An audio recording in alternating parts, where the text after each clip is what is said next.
ఇంకా ఆలస్యం చేయడం మంచిది కాదమ్మా. ఇంకా ఆలస్యం జరగదమ్మా. చావు క్షణక్షణం అతన్ని తరుముతుంది. ఆ హరిచెల్లెల్ని ఒంటరిగా పట్టుకో. బలవంతంగా అయినా నీ సొంతం చేసుకో. మన శివమణిని అన్యాయంగా కొట్టాడని పంచాయతీలో పెడదాం.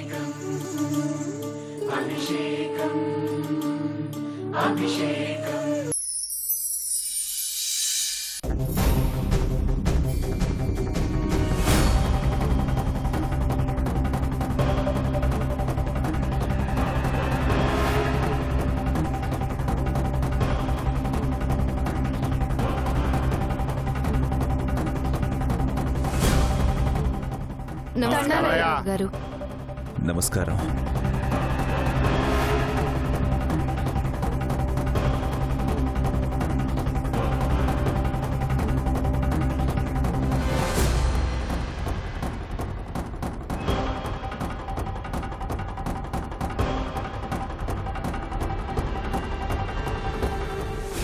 ఏం జరిగింది? ఎందుకు ఈ పంచాయతీ పెట్టించారు? ఏం జరగడం ఏంటండి? అదిగో ఆ అబ్బాయి నా తమ్ముడిని అందరి ముందు పట్టుకొని కొట్టాడు.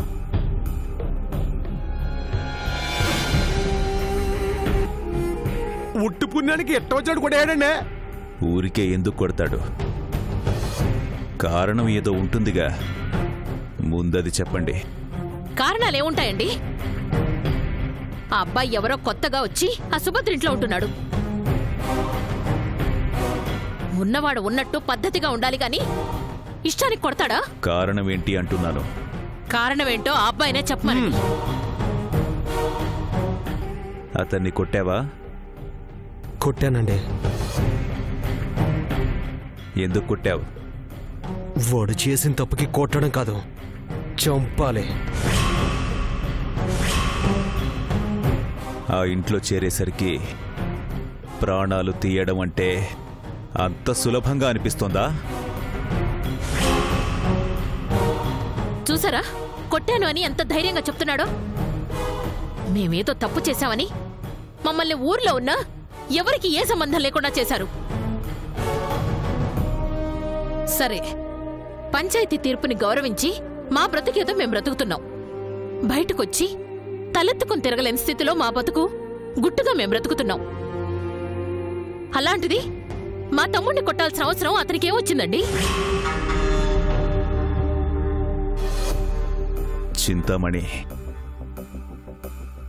నీ తమ్ముడికి తప్పులు చేయడం కొత్త కాదు, తన్నులు తినడమూ కొత్త కాదు.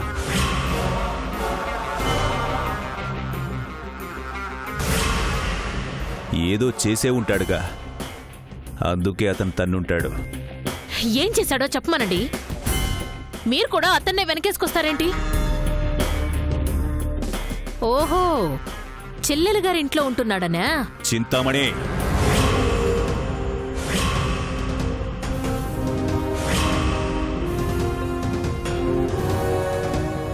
ఆ ఇంటి మనుషులతో నాకు వరసలు కలిపి మాట్లాడకో. సరేనండి, మేమేం మాట్లాడం. కండ్లున్నాయి కదా అని కైమ కొట్టి కొట్టేయడు. ఊళ్ళంతా కౌకు దెబ్బలే, నొప్పులతో చచ్చిపోతున్నాడు. నాకు మీరు న్యాయం చేయాలండి. అన్యాయంగా అతన్ని కొట్టావు అంటున్నాడు. ఎందుకు కొట్టావు? అది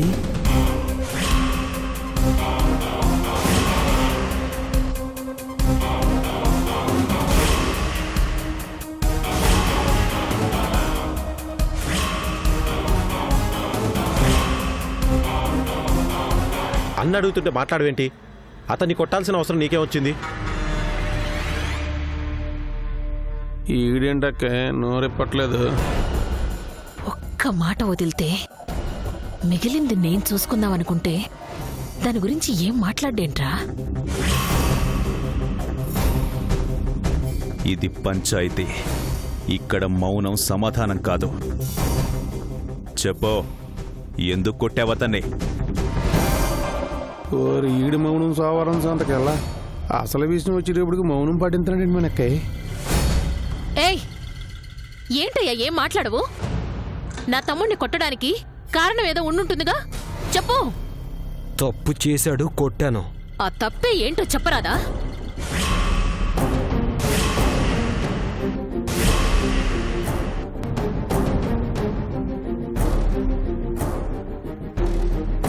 మనకే ఇడి చెప్పిలే లేడు. పోనీ నన్ను చెప్పేమంటావేంటి? నువ్వు చెప్పినా నమ్మర్రా. వాడు చెప్తేనే అందరికీ నమ్మకం వస్తుంది. ఇదిగా నేను తప్పు చేశాను అందుకే తన్నేను చెప్తున్నావు కదా, ఆ తప్పు ఏంటి చెప్పు. సంతోషంగా పెళ్లి శిక్ష ఏం చేసుకుంటాను. ఏంటయ్యా మాట్లాడో? హరిబాబు గారు రాలేని పరిస్థితుల్లో ఉన్నా పంచాయతీ మీద గౌరవంతో ఇంత దూరం వచ్చారు. ఆయన ఎక్కువసేపు అలా కూర్చోబెట్టడం పద్ధతి కాదు. తప్పు చేశాడు అంటున్నావు, కారణం మాత్రం చెప్పను అంటున్నావు. తప్పు చేసుంటే కారణం అనేది ఉండాలిగా. అతను తప్పు చేశాడు. తప్పు చేశాడు తప్పు చేశాడు అంటూ మాటలు చెప్తే సరిపోతుందా? ఏం తప్పు చేశాడో అది కూడా చెప్పు. చెప్పు, నేనేం తప్పు చేశాను? పాపం ఆ పెద్ద మనిషి హరిగారికి, ఈ ఊరి జనానికి తెలియాలి కదా. అందరి టైం వేస్ట్ చేస్తున్నావు. చెప్పు, ఎందుకు కొట్టావతన్నే?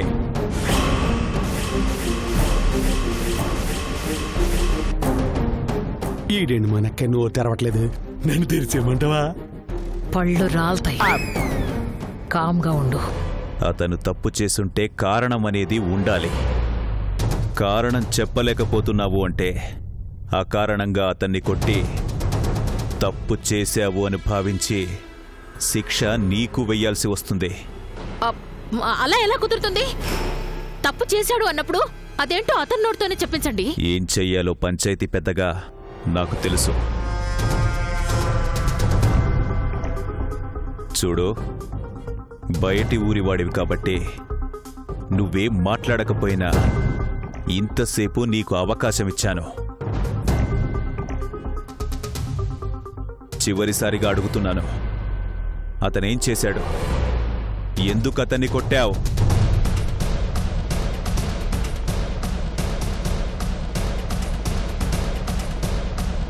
ఇంతగా అడిగిన కారణం చెప్పట్లేదు అంటే శివమణిని కావాలని ఉద్దేశపూర్వకంగా ఇతను కొట్టాడని అర్థమవుతుంది.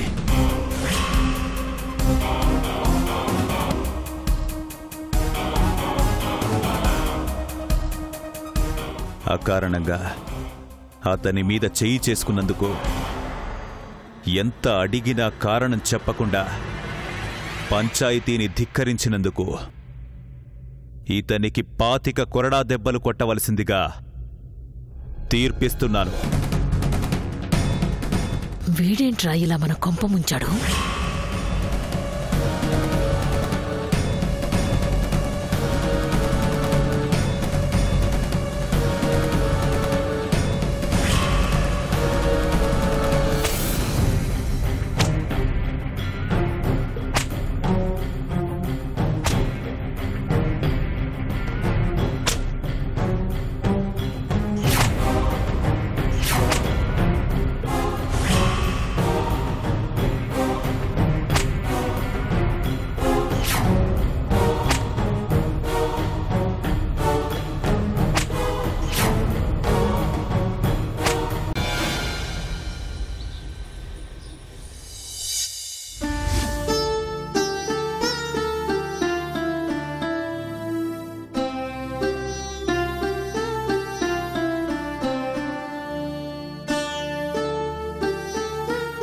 నీకసలు బుద్ధుందా?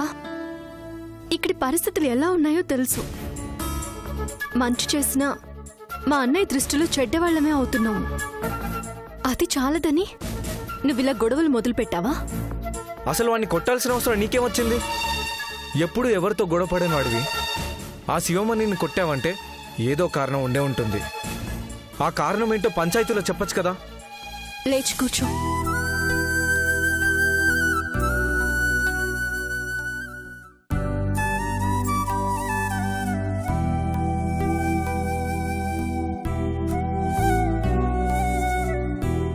నోరు తెరిచి మాట్లాడవే. వాణ్ణి కొట్టాల్సిన అవసరం నీకేమొచ్చింది? ఇప్పటికే మా అన్నయ్యకి శత్రువులుగా బ్రతుకుతున్నాం. ఇలాంటి గొడవలు చేస్తే ఆయన దృష్టిలో ఇంకా దోషులం అవుతూనే ఉంటాము. అత్తయ్య లేదు, అనాథిగా అక్కడ నువ్వు ఒంటరిగా ఉండకూడదని నిన్నిక్కడికి తీసుకొచ్చాను.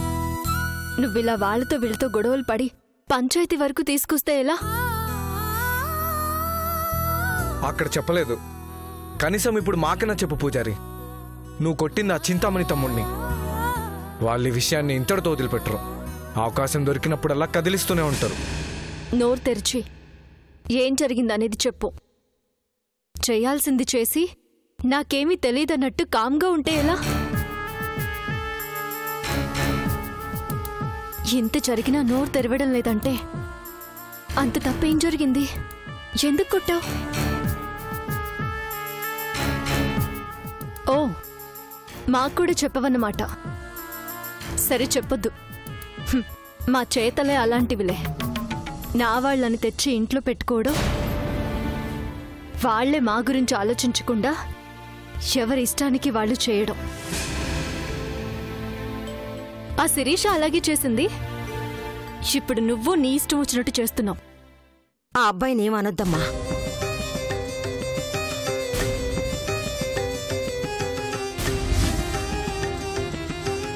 ఏమనకుండా ఎలా ఉండమంటావమ్మా?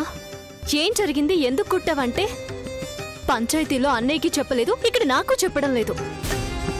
అతను నోరు విప్పనిది మన కుటుంబ గౌరవం పోకూడదనేనమ్మా.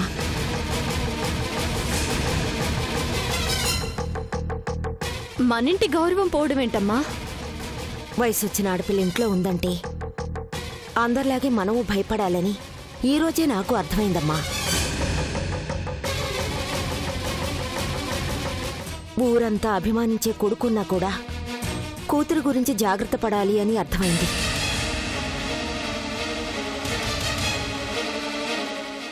ఏమైందమ్మా? అర్చనకేమైంది? ఆ చింతామణి తమ్ముడు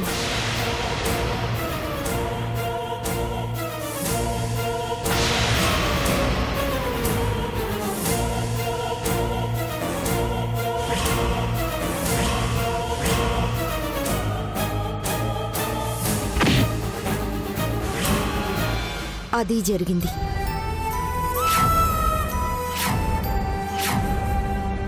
మన పరువు తీయడం కోసం తప్పు చేసి కూడా ఆ తప్పును 10 మందికి తెలిసేలా చేసి మీ అన్నయ్యను ఊళ్ళో తలెత్తుకోకుండా చెయ్యాలనే వాళ్ళిలా పంచాయతీ పెట్టించారు.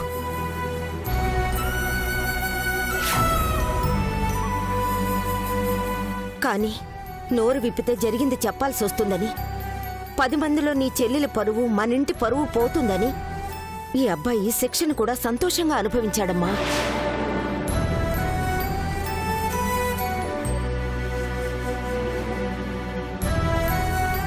ఈ అబ్బాయినేమీ అనొద్దు. ఈరోజు తను చేసిన పనికి మన కుటుంబం అంతా అతనికి రుణపడి ఉంటుంది. ఏంటిది పూజారి? మా పరువు కోసం ఇంత చేసావా? మా చెల్లెలి మానాన్ని కాపాడి నిన్ను నేను అన్నని మాట్లాడుతుంటే నాతో కూడా నిజం చెప్పలేదే? అది ఆడపిల్ల పరువుకి సంబంధించిన విషయం.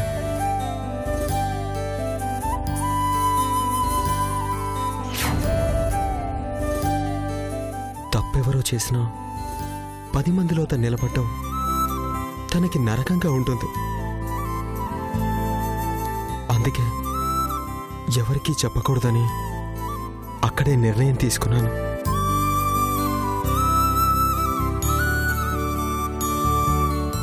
మా గురించి ఇంతగా ఆలోచించిన నీ రుణం ఎలా తీర్చుకోవాలయ్యా? అమ్మ లేకుండా అనాథగా మిగలాల్సిన నన్ను తీసుకొచ్చి నాకీ కుటుంబాన్ని ఇచ్చారు సుభద్ర గారు. ఈరోజు నన్ను మీ కుటుంబంలో ఒకరిని చేశారు. నా కుటుంబం పరువు పోతుంటే నేనెలా చూస్తూ ఉండగలను?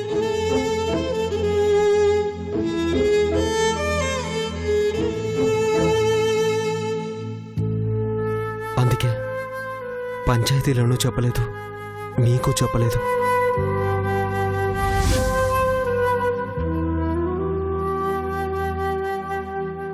నన్ను క్షమించు పూజారి. ఒక ఆడపిల్ల పరువు గురించి, నీడనిచ్చిన వాళ్ల కుటుంబ గౌరవం గురించి నువ్వింత చేశావని తెలియక నీ మీద కోప్పడ్డాను. జరిగింది తెలియక పంచాయతీలో నీకు శిక్ష విధించినందుకు నా బిడ్డ తరపున నేను క్షమాపణ అడుగుతున్నాను బాబు. అయ్యయ్యో, మనలో మనకేంటండి, ఈ దెబ్బలదే ఉంది. 4 రోజులు ఓర్చుకుంటే తగ్గిపోతాయి. అదే ఆడపిల్ల మీద ఒక నింద పడితే అది జీవితాంతం ఆ అమ్మాయిని, ఆ అమ్మాయి కుటుంబాన్ని వేధిస్తుంది.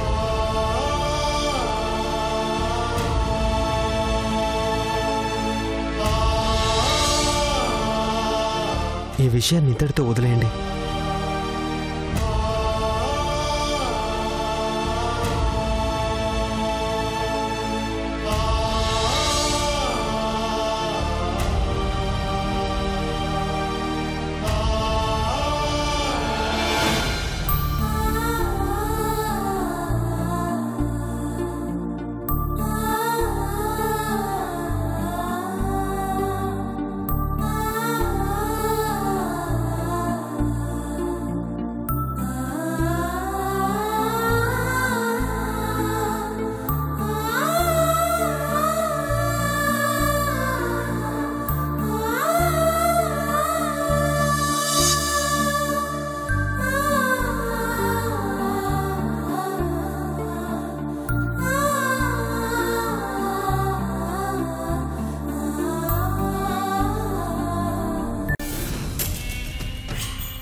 నేను చెప్పానా, విన్నారా?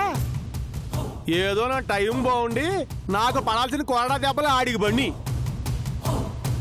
మనం ఇంతగా ప్లాన్ చేస్తే ఇలా జరిగిందేంటి? ప్లాన్ చేసింది మనం కాదు, అది గదిగా ఆ గణపతి గారు. ఆయన పుణ్యం ఇదంతానే. జైలు నుంచి బయటపడ్డాను కదా, కొన్ని రోజులు హాయిగా ఎంజాయ్ చేద్దాం అనుకుంటే హరి చెల్లెలని, దాంతో నాకు పెళ్ళని రెచ్చగొట్టి వాడి చేతిలో తన్నులు తినేసి చేసేడి. తన్నులు తిన్నా ఫలితం లేకుండా పోయింది కదా. తిన్న తన్నుల గురించి ఆలోచిస్తున్నారు కానీ మంచి ఛాన్స్ మిస్ అయిందని అర్థం చేసుకోరే. మంచి ప్లానే, కానీ వాడు పంచాయతీలో నోరు విప్పలేదు కదా. ఏది ఏమైనా సదరు ఈ గణపతి గారి పుణ్యమా అని నాకు ఒళ్ళు వాసిపోయింది. అసలు వాడు ఎందుకు నోరుప్పలేదు? హరి ఎంతగా అడిగినా ఆ అర్చనని మాన్భంగం చేయబోతే కొట్టానని ఒక్క మాట కూడా చెప్పలేదు. చెప్పడా? అడిగి చెప్తాడు, చెప్తే మనం బాగుపడిపోతాం కదా. హరి వేసిన శిక్షకు కూడా సిద్ధపడ్డాడు గాని అర్చన విషయం మాత్రం వాడు బయటికి రానివ్వలేదు. వాడు అర్చన గురించే కొట్టానని ఒక్క మాట చెప్పుంటే మిగిలిన విషయం మనం చూసుకునేవాళ్ళం. ఏది ఏమైనా మనకు బాగా దెబ్బ కూడా వేయడే. ఆ అరిగేడు చెల్లెలు నాకు పెళ్ళం కాకుండా చేసాడు. వాడెందుకు అర్చన విషయం చెప్పలేదు అనేది అర్థం కావట్లేదే. మనకై దీన్ని బట్టి నీకు కూడా అర్థం కావట్లేదా? ఏంటది? మన టైం ఏమీ బాగోలేదని. ఇదిగా అదృష్టం అంబాసిడర్ కారులో వస్తుంటే దరిద్రం దాదర్ ఎక్స్ప్రెస్ లో వచ్చేస్తుంది. నోరు మీరా, మంచి అవకాశం పోయిందని బాధపడుతూ ఉంటే అసలు ఇదంతా నీ వల్లే. నా వల్ల? మధ్యలో నేనేం చేశాను? విషయం పంచాయతీ వరకు రాకుండా చేస్తుంటే ఇప్పుడు మన ప్లాన్ లో వాళ్ళు బాధపడుతూ ఉండేవాళ్ళు. మంచి ప్లాన్ ఆ పూజారి గడి వల్ల వేస్ట్ అయిపోయింది. ఆ హరిని మనం చంపాలి అనుకున్నాం, అదే కుదరలేదు. హరిని మన చేతిలో కీలు బొమ్మని చేసి ఆడిద్దామనుకుంటే ఇదే కుదరలేదు.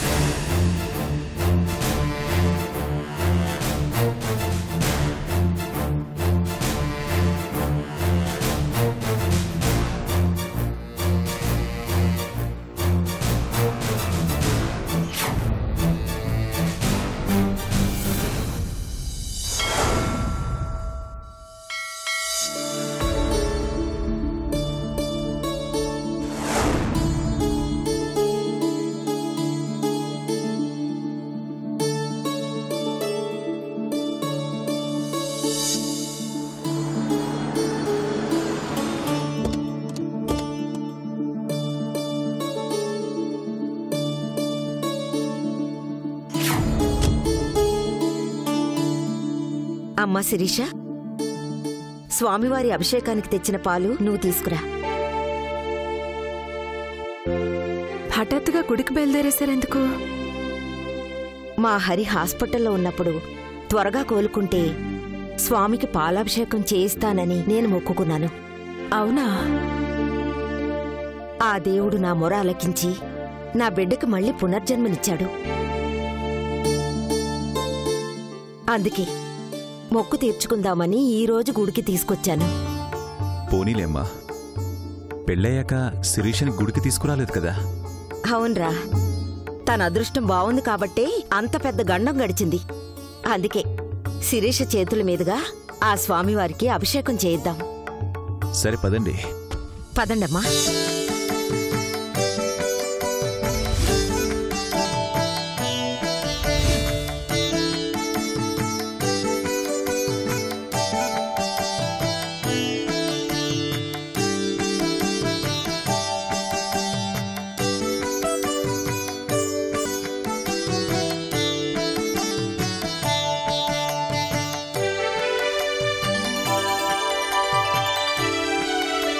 పద.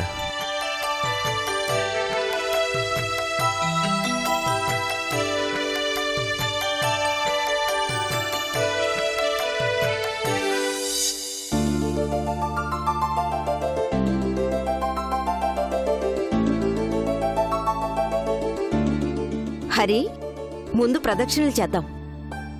అలాగే. రండి వెళదాం.